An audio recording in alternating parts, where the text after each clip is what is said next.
Testing, testing. Awesome. We are good. Good morning and welcome to today's board gaming breakfasts. My name is Sam and I'm one part of the McMeeples Instagram account. I like to host this weekday live stream every Monday through Friday from 8 to 8:30 to talk about a game that I've been enjoying, to do a couple brainstorm design exercises, and to start the day on the right foot with creativity. So without further ado, let's jump right into it. It's split up into 3 sections of videos that I cut up and repost, so bear with the wonkiness of how today's video is gonna go. Thanks for following along. Alright, so welcome back to the channel. My name is Sam, and today I'm going to talk about the mechanics in the Unmatched series that I really enjoy. So Unmatched, for those of you who don't know, is published by Restoration Games, and Restoration's known for taking old, kind of out-of-date, open licensed games and restoring them into a new, vibrant 21st century style to kind of reproduce old, forgotten, loved games that we all enjoy and give them a new breath of life. And I would say that their Unmatched series is probably one of their more popular brand lines that they release. And so in the Unmatched series, you will take on generally one character. Sometimes they'll have sidekicks or assistants and things like that, but you'll take on the role of a character. So for today's video, I have Houdini, who's part of the Houdini and Genie series. They do all sorts of different characters throughout history, based on realistic characters and other different IPs. They have a bunch in the Marvel universe. They have some in the Jurassic series. They got Bruce Lee, and all sorts of different characters. And so I'm not going to do a full rules teach of the game, but essentially it is a 2 to 4 player game, but my opinion is that it plays best as a head-to-head dueling 2-player game. And you'll take on a unique character, and each character has their own unique deck. And so we have Houdini's here. Houdini also comes with the Genie, and so in the Genie also has its own character stat sheet and a unique deck. Take on the roles of these characters, and they have all 3 different types of cards that they can find, or 4 different types of cards found in their deck. And the goal is to reduce the other person's character down to 0 health. And so they have attack cards, defense cards, scheme cards, and on your turn you'll take 2 actions, whether it's a moving around the board and drawing a card, playing a scheme card, or choosing to attack. And what I'm going to focus on today is the boards. I really like how they've handled the boards to turn a skirmish style game into a small, condensed, digestible gameplay where you can play it in an evening. You can rack it, you can draft teams and play, best of 5, bring a whole character to challenge. So I'm going to talk about that, and then I'm going to talk about the diversity that they've been able to instill into each of their decks so that each deck feels like it's playing a different character and is taking on the role. So the maps are each box set, and they usually come, there's 2 single character packs, but most box sets either come with 2 characters or 4 characters. And they also have a board that comes with in each of the the packs. And so how the board's set up is there's 2 different types of characters in Unmatched. There's melee characters, meaning they have to be adjacent to one another. And so if you can see here, all the circles is where the different characters can move into, and there's these black lines that you can move from one place to the other. So melee characters, you must be in touching circles to be able to attack each other. And then ranged is similar to like an archer or somebody that can attack from a distance. And normally in skirmish games, you have to do measurements, or there's a certain range counter of like, oh, they can attack up to this number of spaces. And what I think Unmatched has done really well is they've color-coded different regions.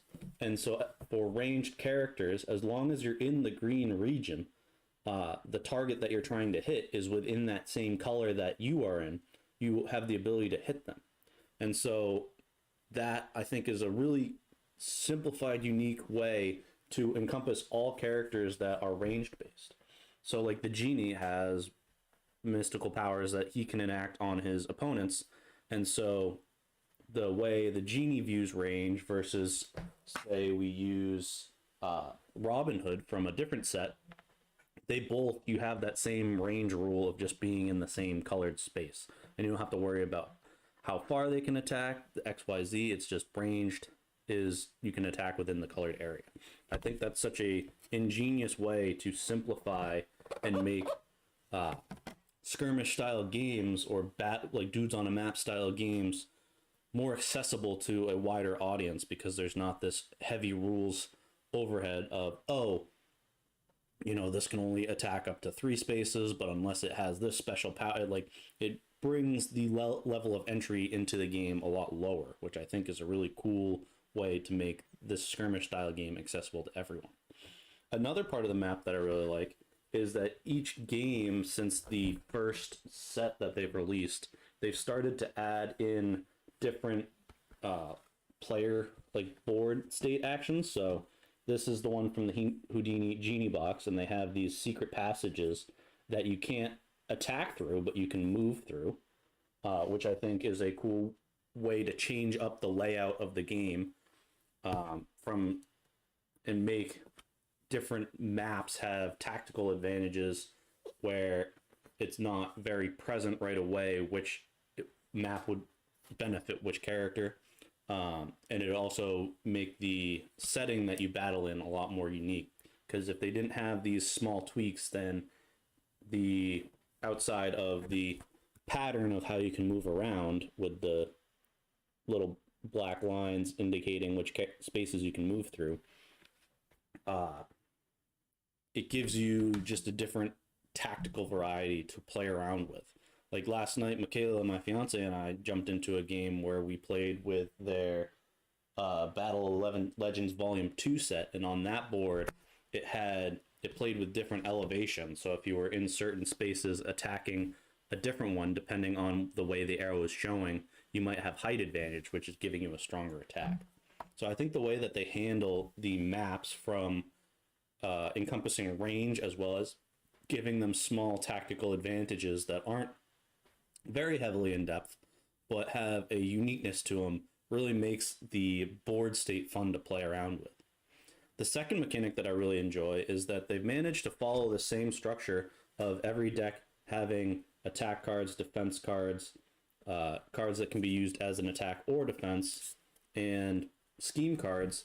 They've been able to provide a really different feel for each character that you play as, which I think is such a unique way to engage the customer base or the players playing the game, because it gives you incentive to either learn and get really good at one character's strength, or allow the variety in the game of being able to pick and choose and learn different characters' play styles, and it gives this continuous sense of discovery in the game. So, for example, Houdini has this element of, there's an ability called boosting in the game, and Houdini is based around like adding to that boost mechanic where he likes boosting his attacks because he gets to do these tricky deception added boosts to his attacks or defenses that not every other character wants to do or has access to do, which feels kind of like a trickster in a sense, which Houdini was an illusionist. And so I think that embracing the character's theme and adding elements into the gameplay is really cool. Like the genie, his whole deck is built around being able to draw through your deck quickly and play these very powerful turns, in the sense that with the standard tropes of a genie, you have 3 wishes, and so as you're wishing to get stronger and stronger attacks, there's a finite amount of time that you have to get, like, have those wishes be successful. And the wish in terms of Unmatched would be to defeat your opponent. I think that the way that Restoration Games has been able to change the different play styles of the character, like we played last night as Sun Wukong and another character, who else plays? I'm gonna butcher the names. So during last night's play, we played as Yenja and Sun Wukong, and so Sun Wukong has the ability to summon the different animal spirits, which give him tactical advantages from an attack standpoint or a defense standpoint or a movement standpoint, that he can harness the different animal spirits to perform those, and he can summon his clones to prevent incoming damage, which I think ties right into that theme. Bloody Mary has to do with playing things in threes or wanting pairs of threes, with the whole trope of if you say her name in front of the mirror 3 times, it'll summon her. Yenja has the ability to have these archers summoned to help absorb her damage and restore them. And I'm not super familiar with her backstory, but I think that was it was such a cool way. As my previous play with Houdini, I was all about wanting to boost cards and have cards in my hands to boost.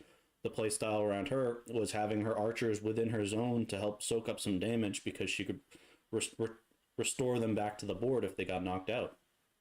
I could go on and on about all the different characters. We have, I think, 18 different characters that we can play as right now, and each of the 6 boxes has a different map to it. So whatever 18 times 17 times 6s is all the different combinations that we provides countless amount of interaction and replayability. And so I think, as somebody who grew up on a game like HeroScape that couldn't get tabled a ton, even though it had such a variety of characters because the rules overhead and the setup time, Unmatched, you take out of the box, unfold the board, and then each person picks a deck and you're ready to go. I think that's such a easy way to get the game to the table, and is part of the reason why we have such a variety of it in our collection. So that is Unmatched. Those are the player board, or the game board, being how they handled range, and each board having slight different advantage to it, and then each character having a deck that feels genuinely very different to play, are the 2 mechanics that I really like in the Unmatched series. I'd love to hear in the comments below what your favorite character is in Unmatched if you played it, or what character you look forward to playing next. Thanks for stopping by the channel, and if you like content like this, please subscribe.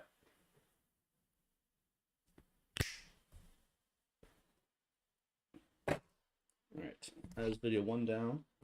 Don't think I have any live viewers today, but that's okay. Alright. Fix the hair and get into video 2. Make sure that we have real quicker setup.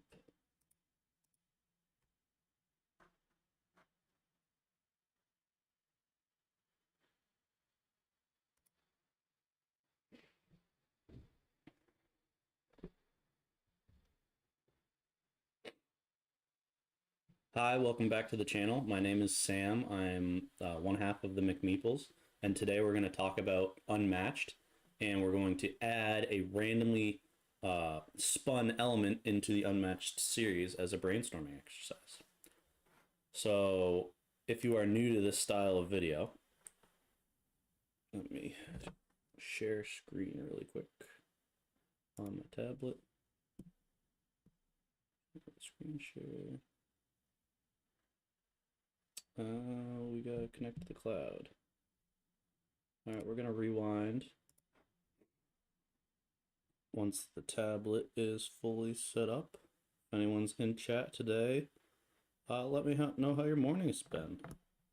My morning's all right. I went to the gym this morning.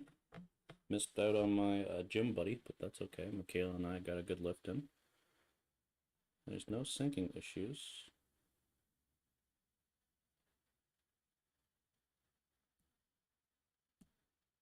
Just updated my tablet, so maybe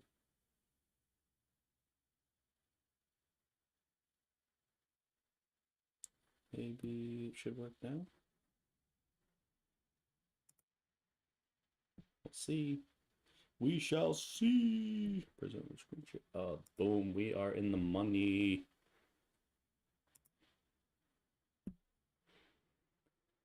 All right, here we go.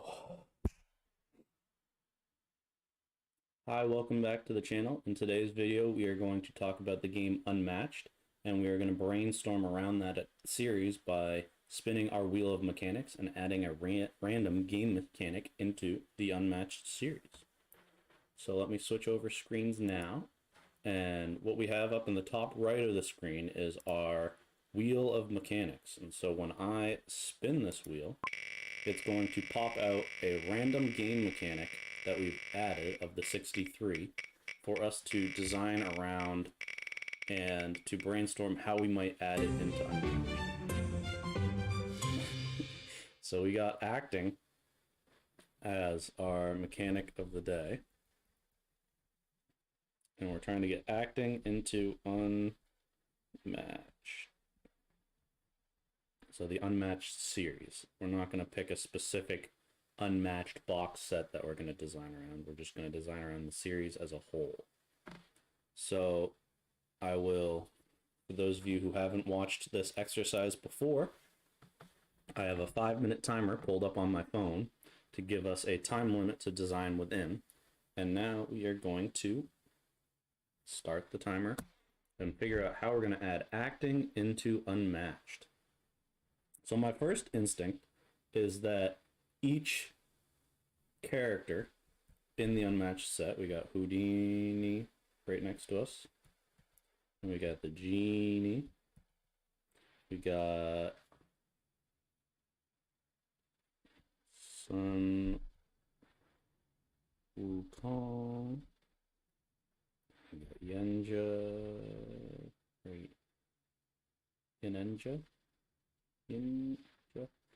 Comment down below what's the correct pronunciation. I guess commenting won't give me any more ability to say it correctly. So we got Yenja, we got Achilles, and we got Bloody Mary. I'm wasting time by just naming all the Unmatched characters, but my initial instinct would be to do method acting while you play.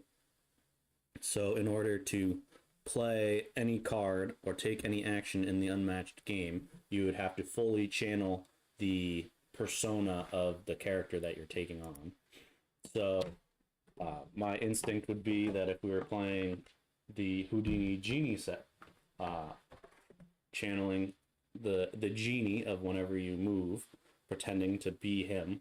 And so my acting skills aren't the best, so maybe we'll try out Houdini, but I would act very sneaky when I was playing the game. So if I was looking to move across the board, I might, play the maneuver action to draw a card and move and be like, the setup for my next trick, I'm gonna move to the blue region and take on that sort of acting role would be how written into the rules of how you're supposed to play Unmatched.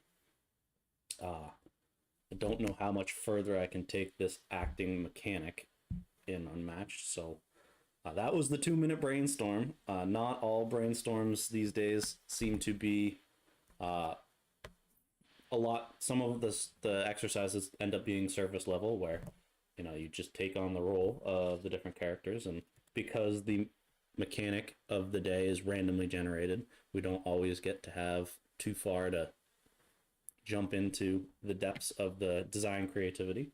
But to recap, the wheel told us we needed to add acting into, or the mechanic acting into Houdini, or into Unmatched. And how we did that is once the players have selected the character that they want to bring to the table and battle with, the rule would be that you have to act out each action that you're taking in the game, and if you don't at least make an attempt to act it out, you would lose 1 health. And so that would be the one rule that we would change to Unmatched to add the acting element in it. And how I would test this mechanic is the next time Michaela and I sat down to play Unmatched, I would ask her, hey, do you want to test out this house rule that I've made of you have to fully method act to play as the character? And we'd probably do the house rule of you get 1 warning of, oh, hey, you're not in character. You didn't act sneaky at playing as Houdini. Or when you're trying to move Beth, be like, oh, I gotta help as his little assistant, or just narrate at, like, you could method act by narrating what you're doing within the character. That would be how I'd test it. And so let me know in the comments below how silly you think this brainstorm challenge was. If you like other like this style of content, I release videos like this once a week where we take a random mechanic and add it into the game of the week. So feel free to subscribe. I post videos every Monday, Wednesday, and Friday, and I hope you enjoy the content that is starting to come out. If you're looking for, I'm always open to constructive feedback. So if you have a way to make the content better, leave that in the comments below too.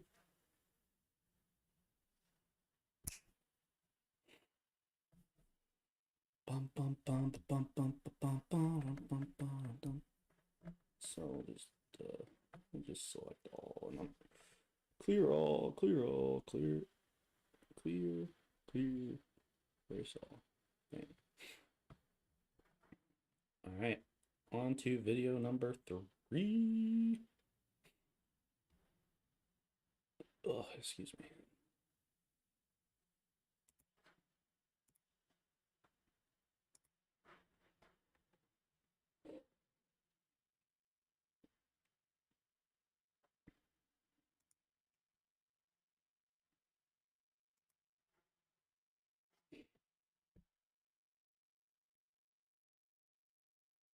Hi, welcome back to the channel. In today's video, we are going to design a game from a game prompt in 5 minutes.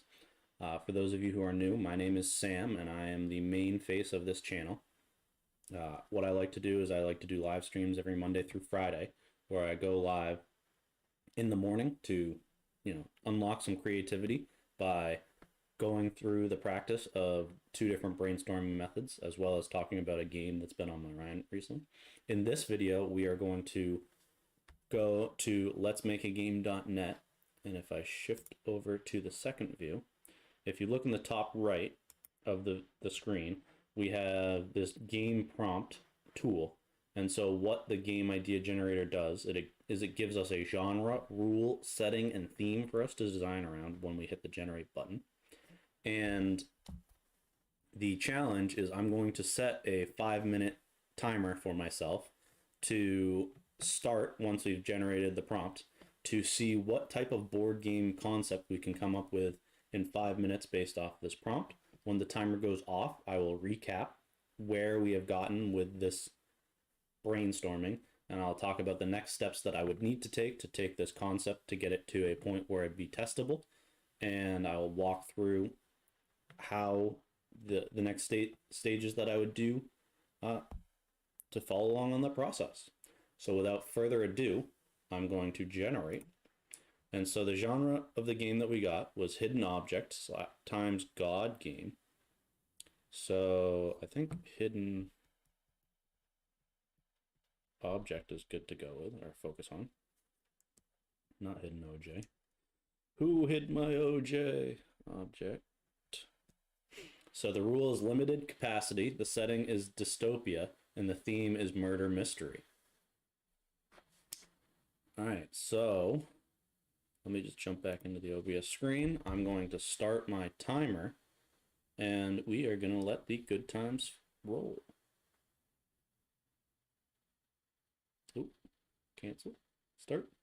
All right, so hidden object, limited capacity. Those make me think polyomino, for lack of a better, or some sort of like you're capped with your player board, and potentially there are only 4 items or something like that that you can hold at any given time because the capacity is limited. And so hidden object and murder mystery seem to tie together. And so I think this would be a deduction style game. Dystopia is the setting, so we'll paste that on at the end. But where my mind is initially going is, thinking of other murder mystery games. And so building off of the Clue style board, potentially there are different rooms that you can move into. And maybe at the start of the game, it gets populated, and there are 4 different decks of cards that live in the room. So I don't know if we'll be able to spell that tiny, but we get deck O cards. Oh, oh, we can go thin, so let's see.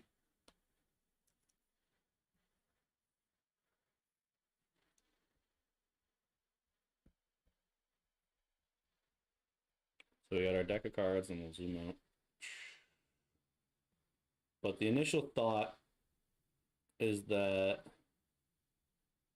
you can hold up to 4 pieces of information at any given time. And sorry, this is not perfect, but we got the deck of cards in each of the 4 corners, and on your turn you can move to an adjacent room and perform an action. So these would be all gaining intel, and these would be maybe in here would be the some sort of set collection rule, but each room has an action. So each room has an action associated to it. And the goal of the game is to figure out like who was the murderer. And so potentially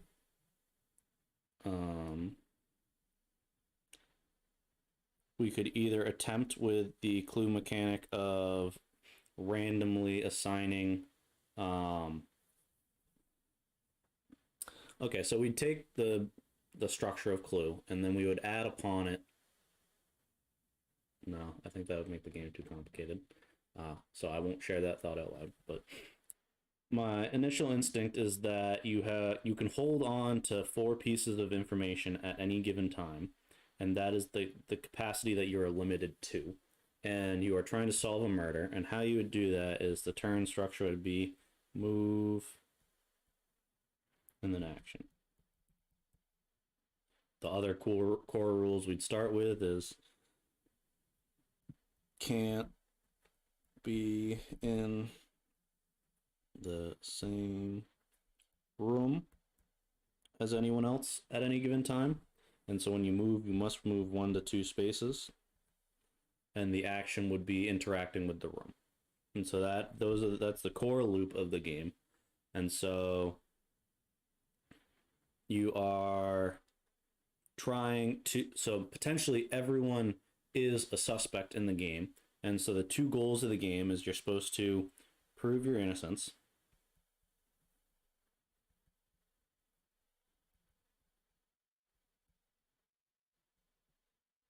Oh, no, okay. So you're supposed to prove your innocence and find the killer. And so there would be... Oh. All right. So to recap, where we ended up in the first 5-minute brainstorm is that we had to have a hidden object game with limited capacity. It was a dystopia, and it was a murder mystery. And so what we ended up with is there would be a board that has 4 decks of evidence, and there would be 4 decks or 4 spaces that would have actions. We'd still need to come up with the actions for the 4 circles, and then we would say that when you're ready to make a guess, you can go to the middle. And the core game structure that we came up with is on your turn, you have to move it 1 to 2 spaces and take the action. And so you can only have 4 pieces of evidence on your person at any given time, so that satisfies the limited capacity requirement. And the hidden object is you're trying to find the object or 2 objects that go together to prove your innocence, and 2 objects that go together to confirm who the murderer is. And so to package this concept into something that feels somewhat new and is not just same game mechanics turned over, we would say that each object gives you the ability to use in one of these 4 rooms to gain more intel, but you'd spend it. And so the objects are multi-use. So you can do a set collection. So the set collection element of it, so like for those of you who aren't familiar with set collection, it's collecting the same of a type of item. So each item, we'll continue on the cleaning up of the object card, and then we'll get out of the video. And so the object card has some sort of suit number that can be spent to gain information in those other 4 rooms. And it also has a pattern criteria that it wants at the end of your game. So like if this is the innocent requirement, it wants to be with a square, triangle, or square, star, and circle. And so if you have that with your other 4 at the end of the game, you prove your innocence. But each square also has a symbol that can be used to perform an action in one of the other 4 squares. And so that's where we'll stop the brainstorming. But the final steps that we would need to do is figure out what those 4 actions are and create the tiles for the 4 decks to gain information. And so that is where I would cap the design space to figure out if this game is even fun.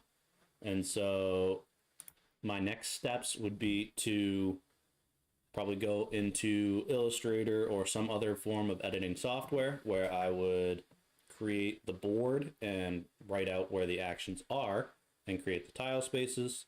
And we would still have to design around the hidden information of figuring out who the real murderer is. And so I'd probably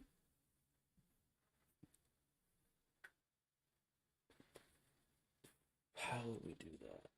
So we'd have to brainstorm how to do that, because there's no way of setting up that yet. I really like how mind management does it, but that's somebody that knows. So it's a hidden person, and then other deduction games that we still have all have apps, and I'm not looking to have an app to test this. But what I would do is I'd bring and create tiles and bring those in, and I would just focus on the proving the innocence portion of this game. I realize that I'm drawing and I'm not on that screen, but I would focus on the first to prove their innocence wins the game as the core loop of testing this concept to see if it works. And I bring it in a tabletop simulator to have a couple of my design buddies test to see if the core loop of the game is even interesting and unique. Probably not unique, but interesting and playable to build off of.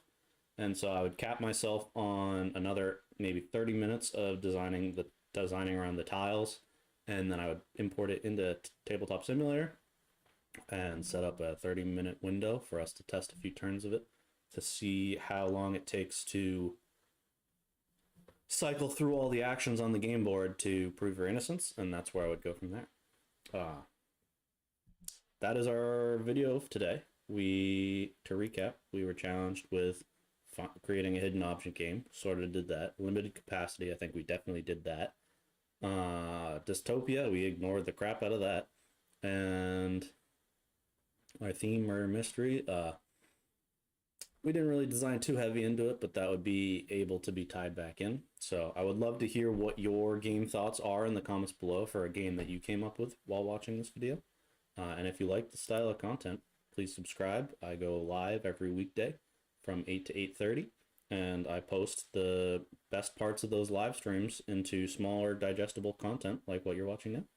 So I hope you have a good day, and I look forward to connecting with you soon. Bump, bump, bump, bump. bum bum ba-dum bum bum bum bum bum bum ba-dum bum